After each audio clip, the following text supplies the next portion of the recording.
Hey, everybody. Welcome back to Babu's Frikin podcast. Thanks so much for joining us in our galaxy far, far away. My name is Mike Chiatti Ruby, and as always, I'm joined by Grand Moff Mark Valentine.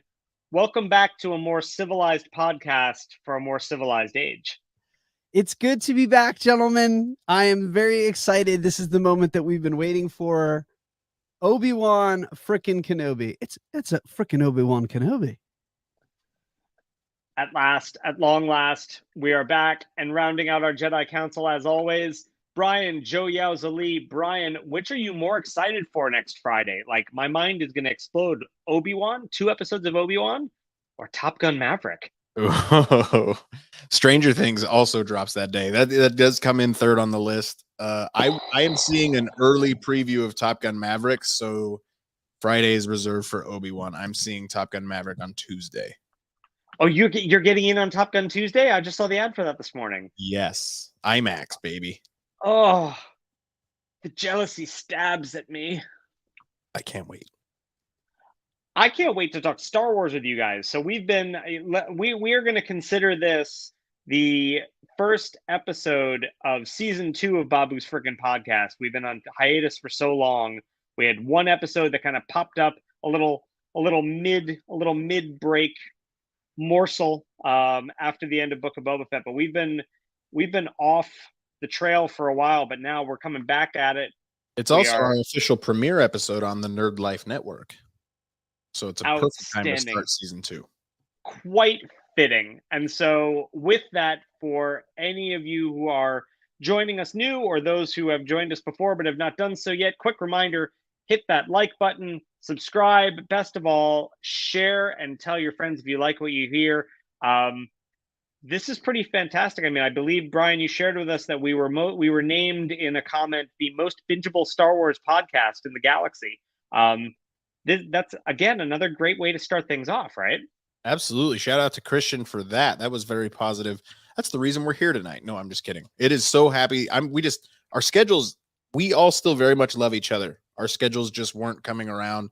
I can't wait to do this. I'm very excited to get back into it. And it's been a while, gentlemen, but Mike knows this individual, Paul Jacobs, who I went to college with. His son, Evan, is one of our super fans. So shout out to Evan. Yeah. They provided us with a patron Babu Frick that now sits in the studio. So thank you to Paul and Evan for gifting that to me. But shout out to Evan. I told Paul I would shout out Evan as soon as we started to record again. So Evan, there's your shout out. Thanks for being a fan of the show. Thank you for listening. That is awesome. We have a Padawan patron. That's amazing. That we do. We are back in full force, pun entirely intended, for the Obi Wan Kenobi series on Disney Plus, which premieres next Friday, May 27th, with 2 episodes. So in this podcast, we're going to talk all things Obi, but first, and I didn't share this with you guys ahead of time, but I want to take 2 minutes to just ask an immediate off-the-cuff reaction to this. There's an article that dropped today in this week's issue of Vanity Fair. They did another classic Star Wars photo shoot with Annie Leibovitz, and they have information about all of the upcoming series, including some new, more tasty morsels about the Acolyte, more about Andor, more about Ahsoka. But this is the one that's the real shocker. And I'm going to read to you directly from the article. Another new series on the horizon doesn't even have a title, just a code name, Grammar Rodeo, a reference to an episode of The Simpsons in which Bart and his schoolmates steal a car and run away for a week using a phony educational event as an alibi. The show is supposed to take place during the post-Jedi Reconstruction, same as The Mandalorian, but the plot remains a secret, created by director John Watts and writer Chris Ford, who did Spider-Man Homecoming, and a casting notice has been out for 4 children around 11 to 12 years old. So inside Lucasfilm, the show is being described as a galactic version of a classic Amblin coming-of-age adventure film from the 80s. My mind was blown. So it sounds like Stranger Things or Goonies or Stand By Me set in a galaxy far, far away. Immediate hot take from the Jedi Council. I was going to say all this is over the minute that we take a ride up Troy's bucket. So this is our time That's my honest to God reaction is give me the Goonies set in a galaxy far, far away. I'm in. I'm in. I'll do it. I didn't know Chris Ford was also attached. Like I heard the John Watts stuff and I'd forgotten about it. Like I had to be reminded that it even exists. Now it's officially confirmed. He was taking a break. So much for that break. I mean, he's not doing Fantastic Four anymore, but he's jumping right into Lucasfilm. Good for John Watts. I think the guy's got a brilliant mind. I'm excited about it. I hope it's a little bit more interesting. Even though that episode of that episode arc of the Clone Wars where they go searching after their kyber crystals with Ahsoka, I actually like that arc, but I hope it's just a little bit more adult from that aspect. But overall, like that sounds exciting. Who knows? They may not even be Padawans. They may not be force sensitive. It could just be a bunch of kids getting into adventures, meeting new people. It could be a wild bantha chase. It's the twins, man. It's the Lady Proxima's like granddaughter running the show. There we go. We said we wanted the Miss Hannigan of the Star Wars universe back. The Acolyte, gentlemen. The Acolyte is the one. Like, I'm stoked for Ahsoka. I'm stoked for all of it. The Acolyte has so much promise. Like, and it's 100 years before the Phantom Menace. Like, I am so in. And it's supposed to tell kind of the story of how the Jedi even got to a point where the Sith could infiltrate the Senate without them knowing. Like, I'm so in on the Acolyte. It's not even funny. That's the thing that got me fascinated about it when they described in the Vanity Fair article was that it's the High Republic. Everything is so pristine. The Jedi apparently get into so few battles that they can wear like spotless white robes because it's like nothing even touches them. It's kind of what establishes, that kind of mythic nature that's described, by Newt Gunray and his fellow Neimoidians at the beginning of Phantom Menace. But the fact that we're going to get to see how their ego and their ignorance is what ultimately allows the snake to get in.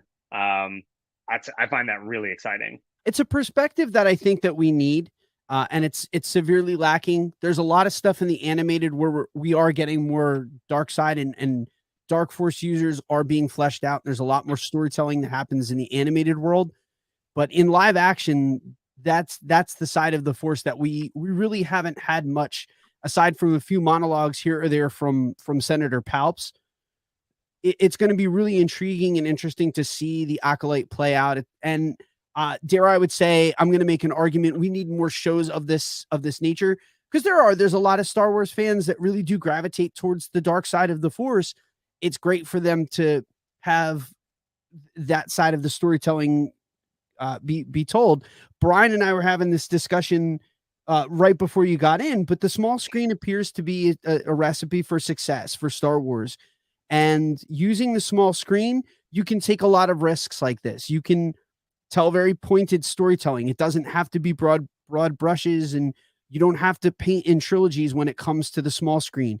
You can have limited series, you can have one-offs, you can focus on specific characters, roll the dice, take those risks, and if it doesn't work, then you're not out. It's there, the big budget filmmaking isn't there. It's a lot more forgiving on the small screen, that if something doesn't work with the fan base, or if it just doesn't work artistically, you haven't struck out. Then you can change directions and you can pivot towards something that's going to land.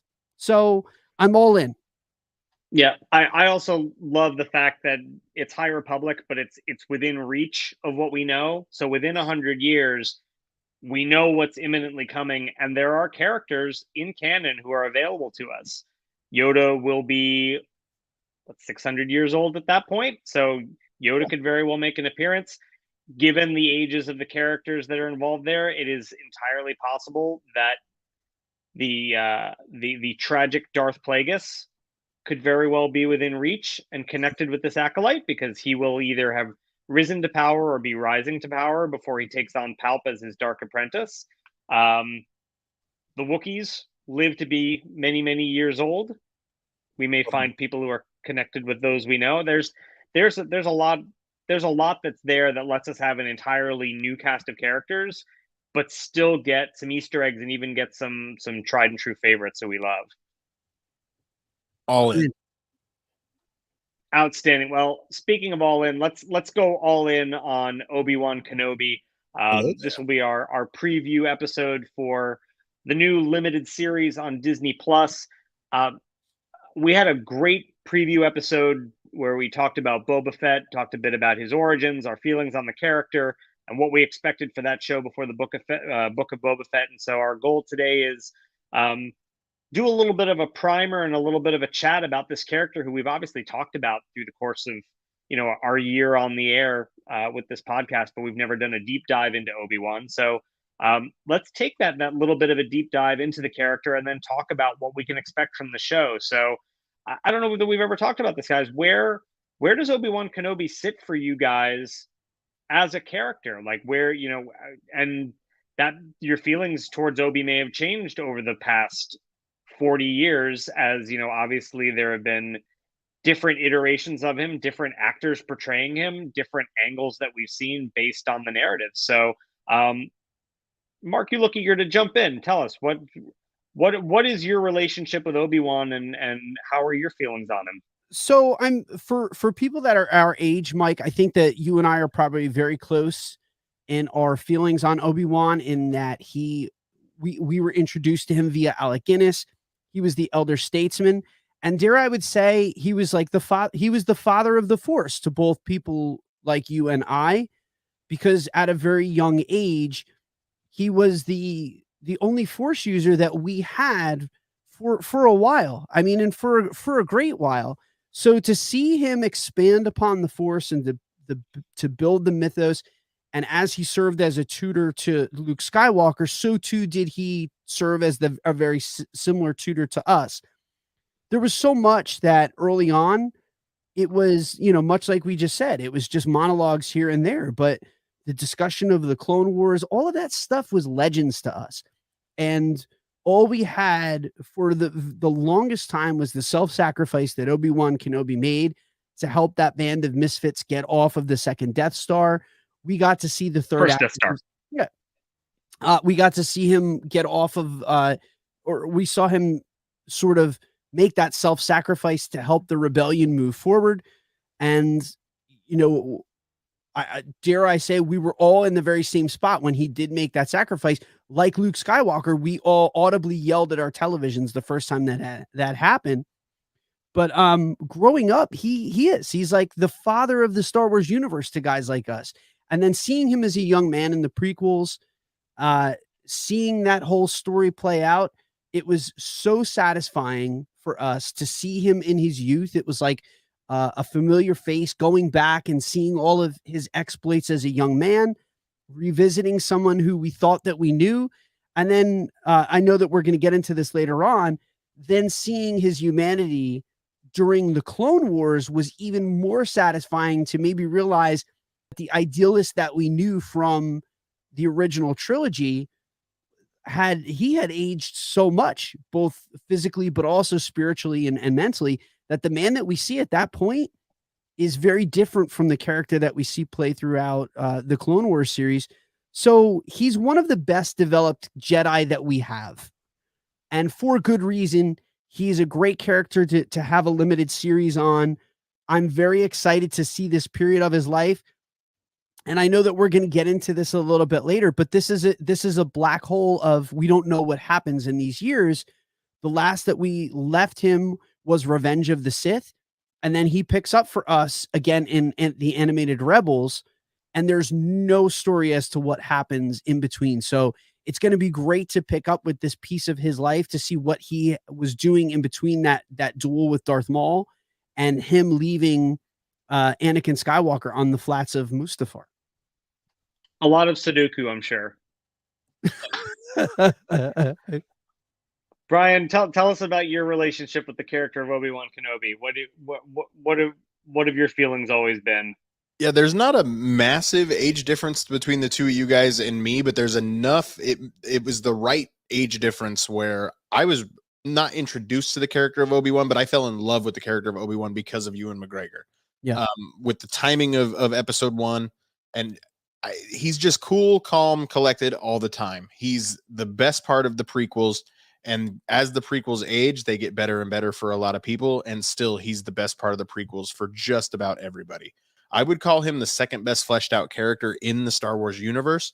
only behind Anakin Skywalker and Darth Vader. I don't know beyond that who's had a better fleshed out character, and that'd be a fun conversation for another time. Well, I like that.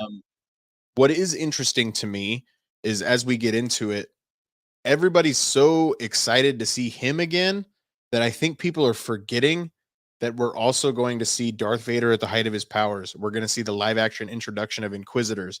Like the amount of time that has actually we've hashed it out in animation, we're all fans of that.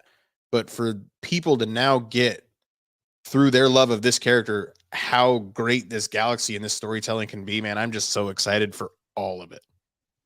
Yeah, it's interesting. I find myself somewhere between the two of you guys, because I agree, Mark, obviously the introduction that I had with Obi-Wan was always that he's old Ben. He's kind of the gateway in, and it's, Obi-Wan has taught you well, and he's seen as this sage figure.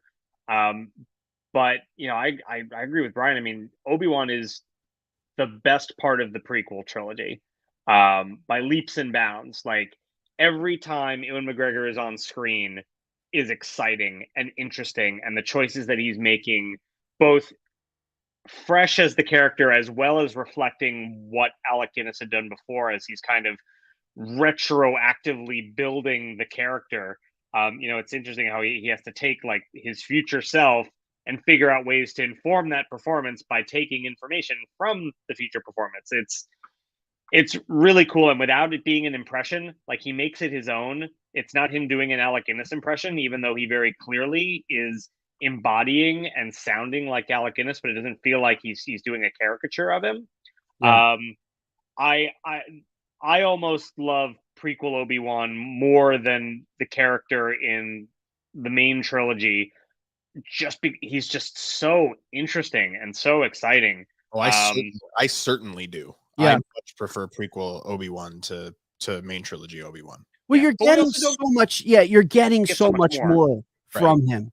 Right. I mean, there's not much left to his life by the time that you're meeting old Ben in A New Hope, and you're getting so little from him in Empire, and even less in Return of the Jedi. In the prequels, you're getting the absolute best of Obi-Wan Kenobi. Like that story is about the relationship that developed between those two men, and when they leave each other, that last moment, like it just rips your heart out of your chest when he says, "You were my brother." Like that to this very day is probably one of the most emotional scenes and sequences of the entire franchise. Well, that's the other brilliance of Ewan McGregor, is that I don't think that there is anyone in the prequel trilogy who acts that dialogue better than him.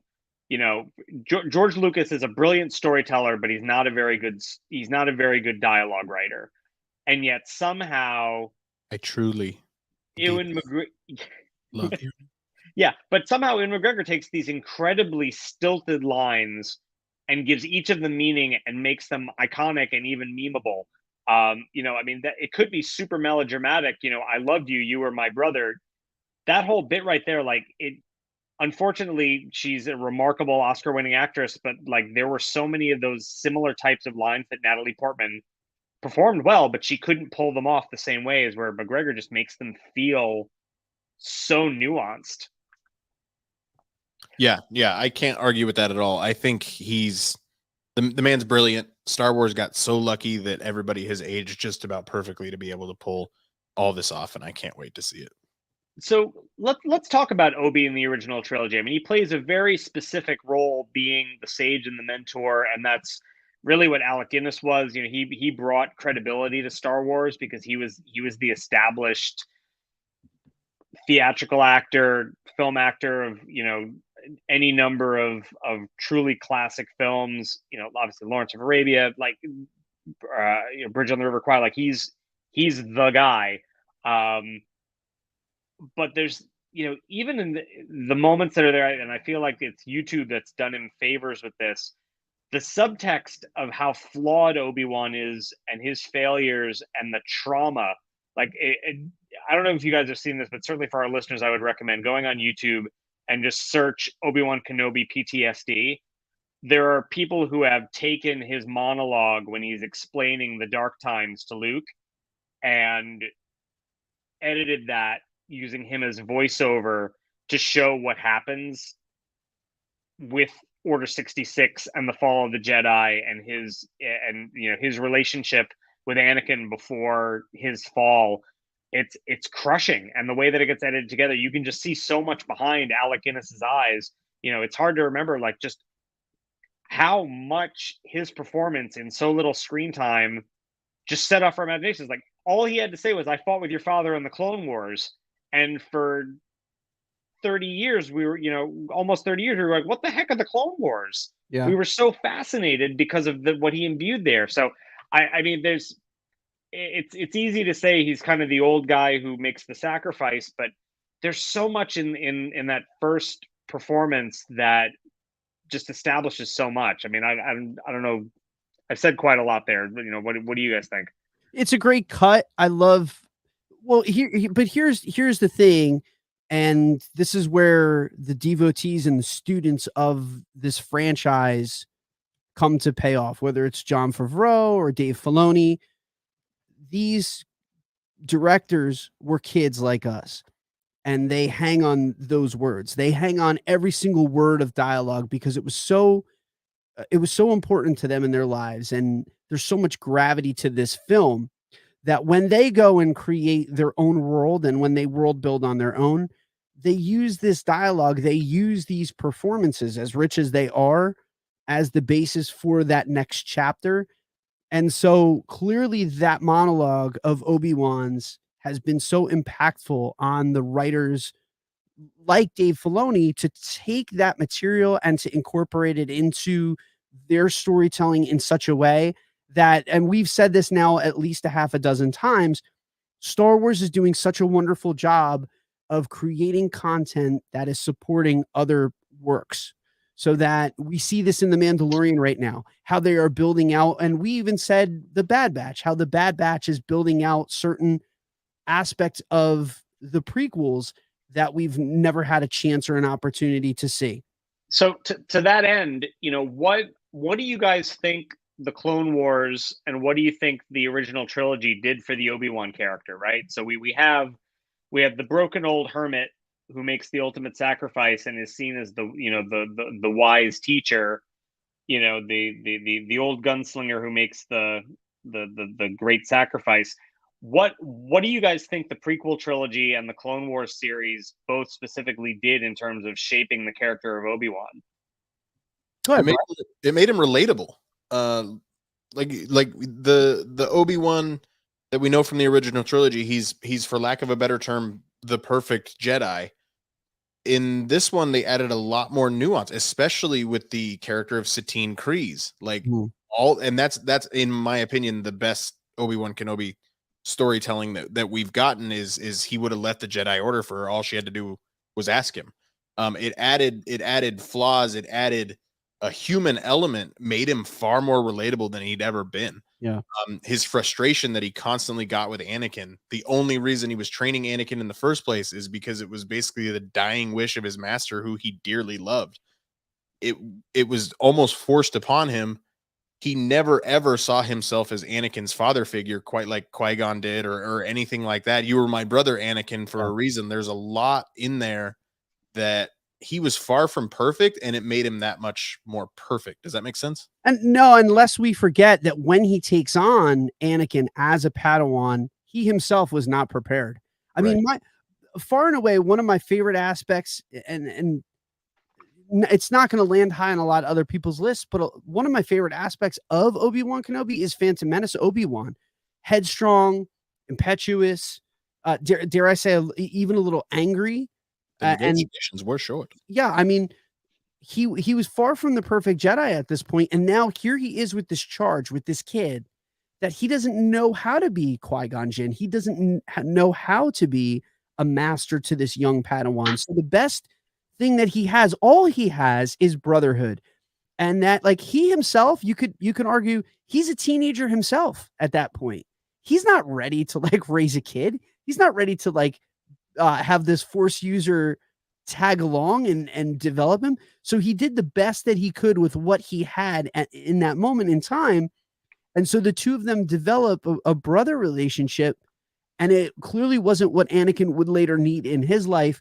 But that whole arc is just it's so wonderful. Like you said, it's such a great character development. It makes him relatable.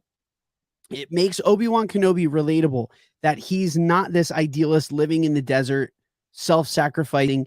He's doing the best that he can with what he's got to just make his way in the Jedi world, and he's not prepared. Well, I mean, it's interesting, in many ways, you can look at him as being the ideal Jedi Knight through the course of the original trilogy. He is sticking by training his Padawan. He's trying to follow the rules. He is the Templar Knight. Yeah. But by the same token, in trying to be that Templar Knight, you said it a minute ago, Brian, like in some ways he's the perfect Jedi, but it's also he's kind of perfectly flawed. He's almost like the perfect example of everything wrong with the Jedi, because he's so dogmatic with it that, and that's what Qui-Gon saw, was that there were cracks in the Jedi code, and you almost wonder if Obi-Wan could have seen a little bit outside of the box, maybe things would have turned out a bit different.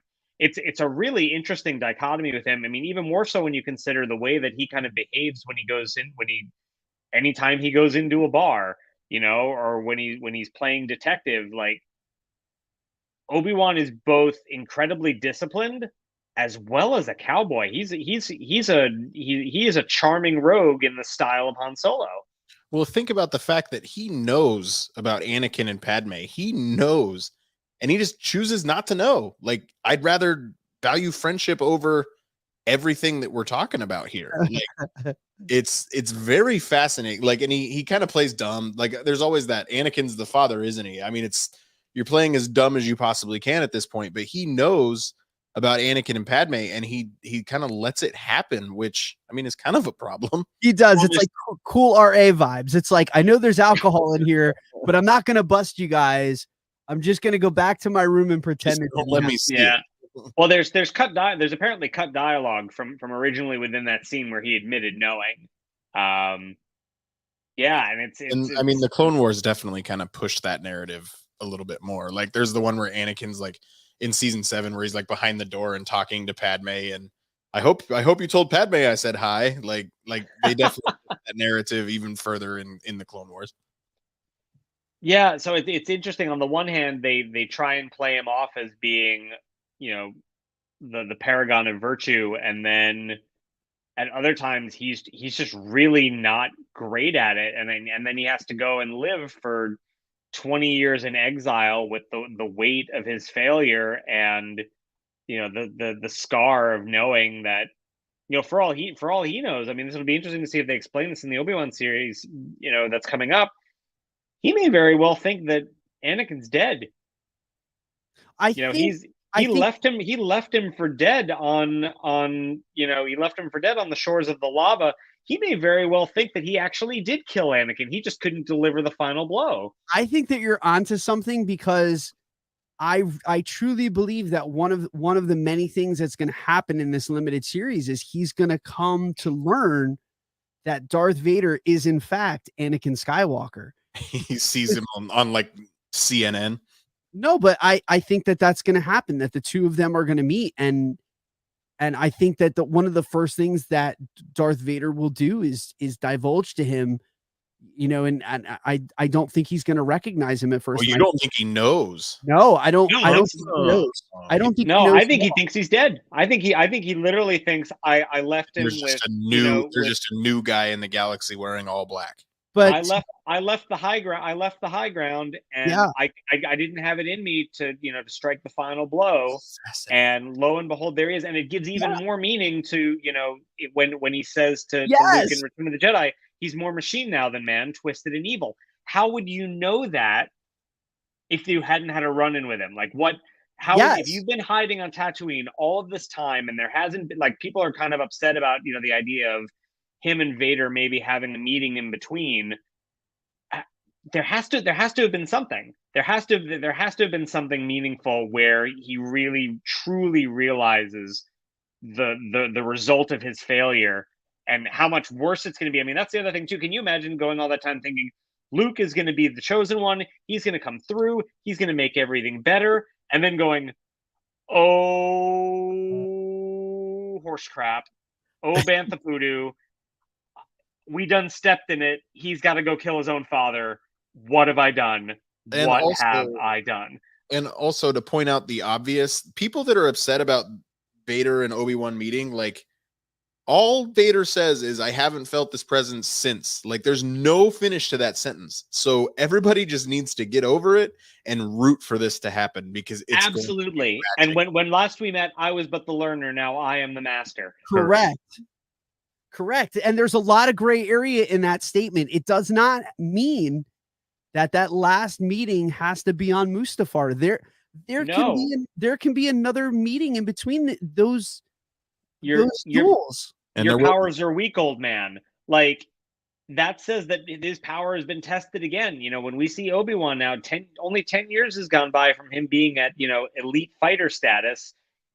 Dude's still going to be able to bring it. I mean, what he's doing, like a keto throws in the trailer there. Like, he's got it going on. He is still a fully functional Jedi Master within this series. I think this series is going to give, again, a lot more weight to that dialogue that Alec Guinness provides in his house when he's talking to Luke Skywalker for the first time from a certain point of view about his father.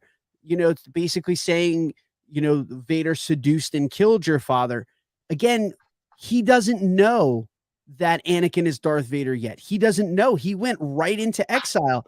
So there's going to be something that happens. That never dawned on me. Dawned on me. There's going to be something that happens that now convinces him in his mind that Anakin Skywalker, the man that he knew, is dead for all intents and purposes, is dead and gone, killed by the Sith Lord Darth Vader, and that the man that he knew, the brother that he knew, his brother in arms, is no longer there.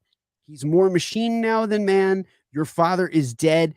Because, Luke gets very ornery with him when he says, why didn't you tell me? And he basically says to Luke, like, what I told you is true from a certain point of view. This is going to flesh that out. We're going to get to see where that worldview, where that viewpoint is coming from. And it's going to be because these two men will meet once again in this limited series that's going to basically set up everything that we know in A New Hope. Yeah. And that, to me, is very exciting. Well, and imagine the atrocities that he may actually see within the scope of this limited series. So again, it's going to flesh out further. He has his lines in A New Hope where he talks about, Darth Vader, a former pupil of mine, hunted down the Jedi. And so here, like, we're actually he's going to witness. He's going to meet Inquisitors. He's going to see Inquisitors in action, and he's probably going to see Vader with Inquisitors in action. And so, think about how heinous that is.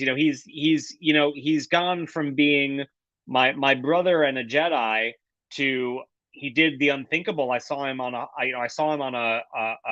security hologram killing younglings, to now he's got an army of badass brothers and sisters in the dark side who are going out there and hunting us down, like literally hunting us down. And it's going to be Vader at the height of his powers. Like, I'm probably honestly more excited to see like that. Like, you don't cast Hayden Christensen without potentially doing some sort of flashbacks or something.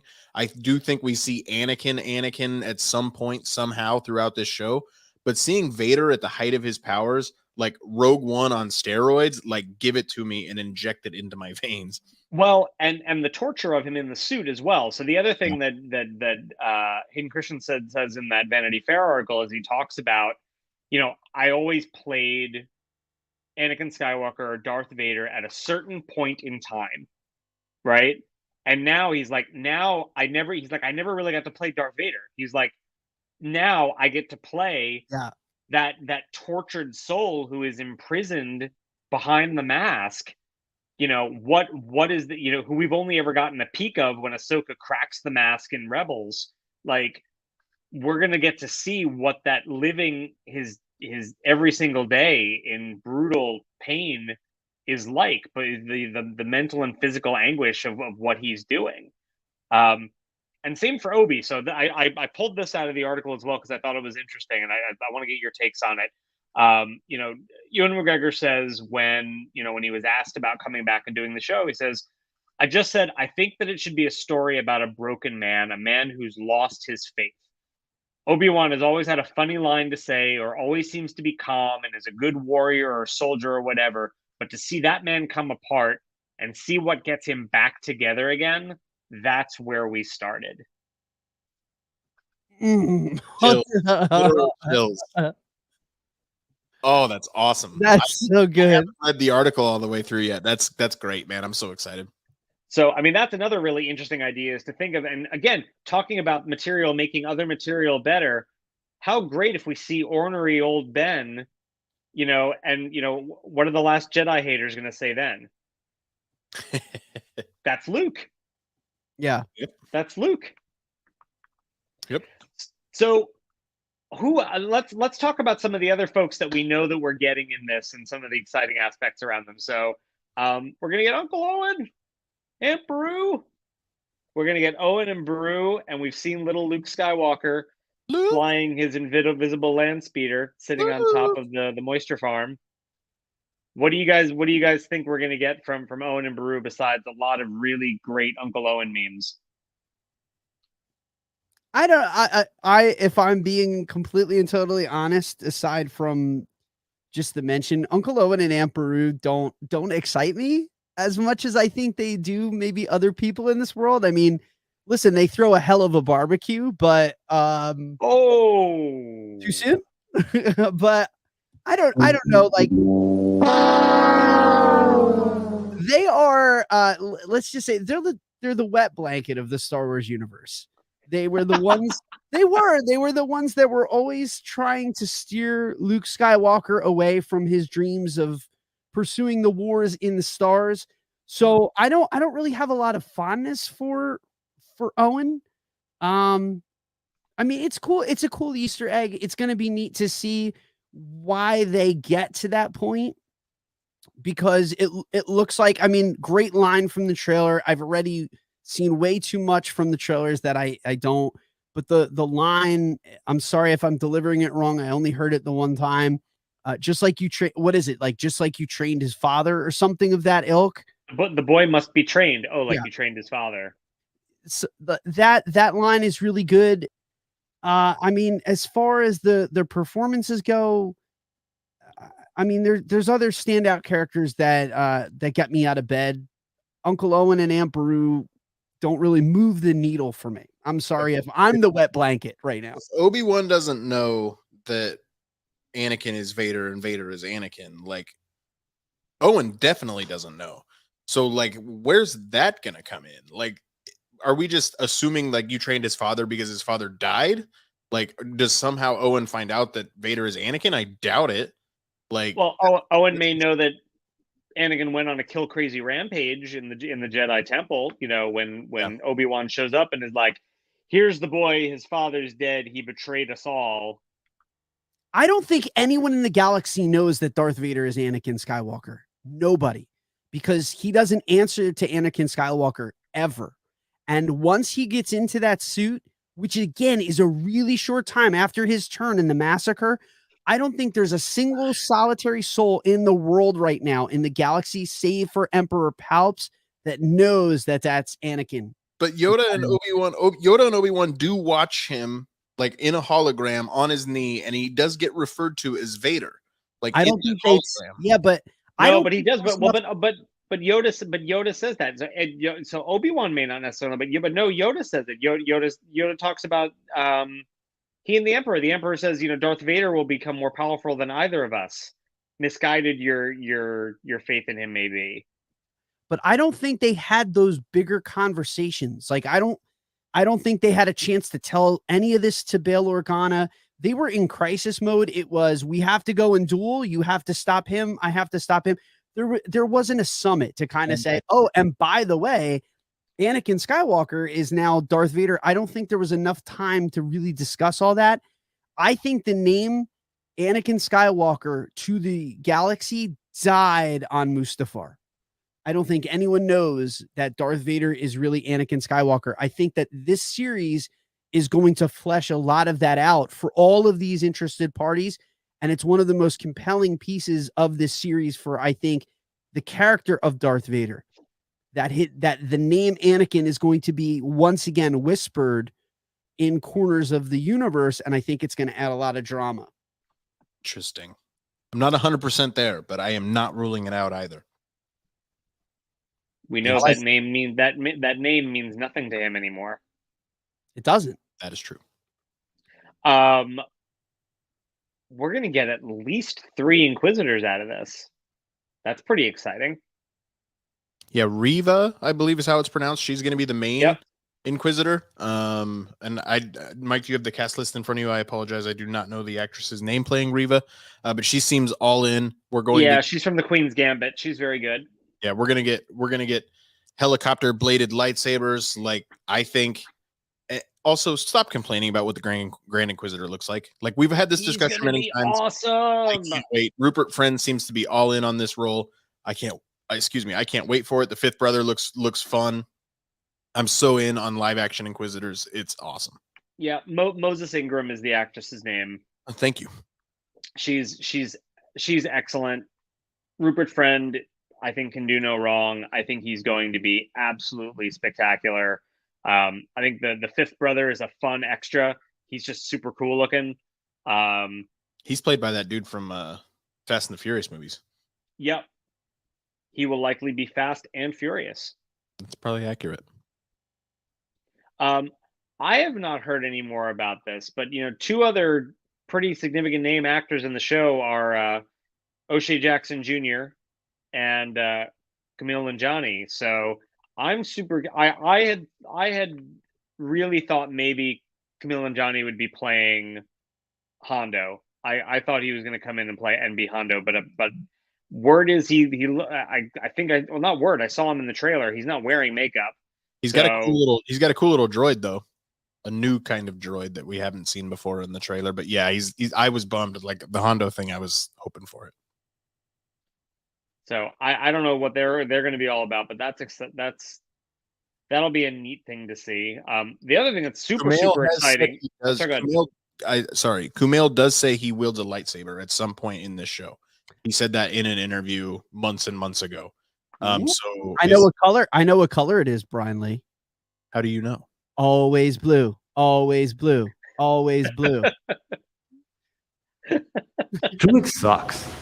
He does, sir. That was a Silicon Valley reference. That was outstanding. That was outstanding. That's because he needs a starship with doors that go like this, not like this. I love that show so much. Speaking of shows I love, I am also really, really excited, not just that John Williams is coming back to do the theme for the Obi Wan series, but Natalie Holt, who did the score for the Loki show, is doing the majority of the music. I think Loki's soundtrack. We've talked about on other podcasts that we've done together that so much about the production design and the music and the sound and everything that just went into the creation of Loki is just so wonderful. The music in Loki was so spot on. I am very, very, very excited for all of the craft that is going to go in behind this. What are we going to hear, guys? What do you think this is going to sound like? What's the soundscape going to be? If it's anything like Loki, it's going to be wonderful. I mean, because the themes and the music certainly did heighten that series. And dare I would say that after Multiverse of Madness, Loki is now my #1 Marvel series. But I'm very excited to see the world building that happens through the orchestration here. And again, the prior work that we have, color me excited. I'm very excited. Multiverse of Madness had nothing to do with bringing Loki up. It had everything to do with bringing another certain show down. Correct. Right. Correct. I was trying to do the math, and then I'm like, oh, okay. No, that's it. Yeah, that's a discussion for another podcast. Yeah, I was gonna say that's a debate for another nerdy cast. I just get mad every time I discuss it at this point. So I think last thing to cover off, because I think really from here, all we can just keep doing is prognosticating, to infinity. So, let's wrap this thing up before we then come back next week to talk about episodes 1 and 2. What do you guys want or expect from this show? Like, how can it possibly live up to expectations? I mean, even more than The Mandalorian, like, this is the bar. The bar, gentlemen, is just so flipping high when you consider everything that's in this and who these characters are. Like, what's it going to take for us to be satisfied, forgetting the toxic fanboys and fangirls out there who we shun from our toxic free podcast, but like, for us to be satisfied, what do we need from this? I just world build for me, because we know it's a limited series. So there's not, you're never going to be satiated in a 6-episode arc. You're not. There's not enough Star Wars in that 6-episode arc that's going to ever leave the three of us or anyone fully satisfied with what we get. And he's not going to play this character in perpetuity, and it's not just going to happen. So what we need from this series is to world build, to build out this period of the timeline so that we can spin off. And we've said this in, again, other shows. We've always suspected that Rebels is going to be fleshed out in a live action format. So what I think a good Obi-Wan series does is I think that it plants the seeds for other storytelling to take place with the Inquisitors and with the start of the Rebels series.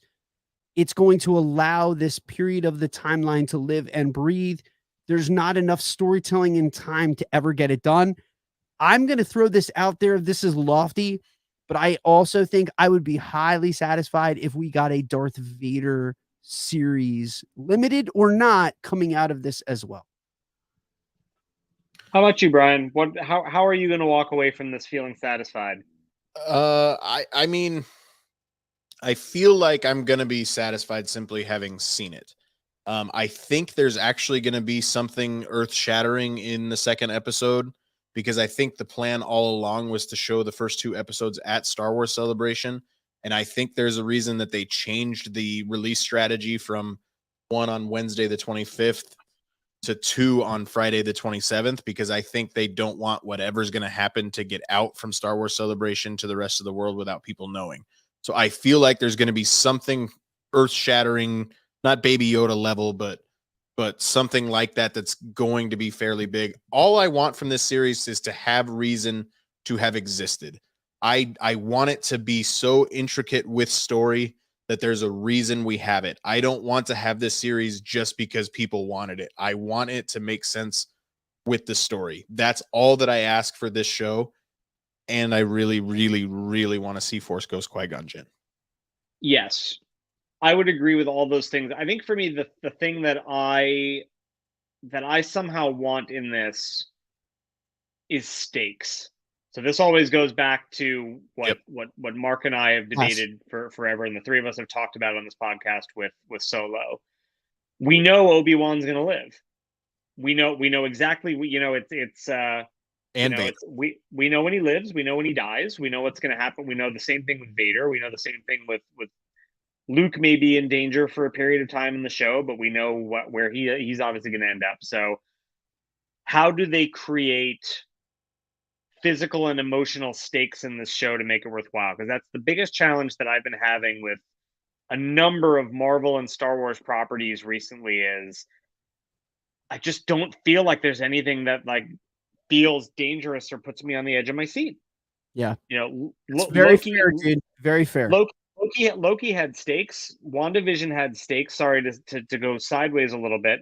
Mandalorian has had stakes. I did not feel the stakes in Book of Boba Fett. Yeah.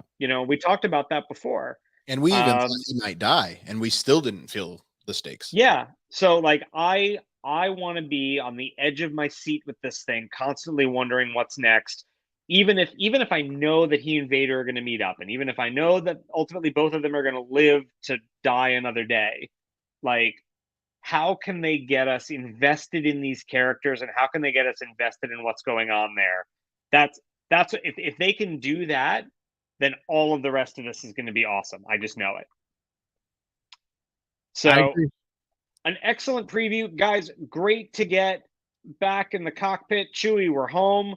To all of our listeners, thank you for tuning in. We will be back next week on Sunday, the 29th, to talk about the first 2 episodes, and we will be podcasting weekly to talk about each episode in this limited series. So stay tuned, share it all again, and until next time, may the Force be with you. Always.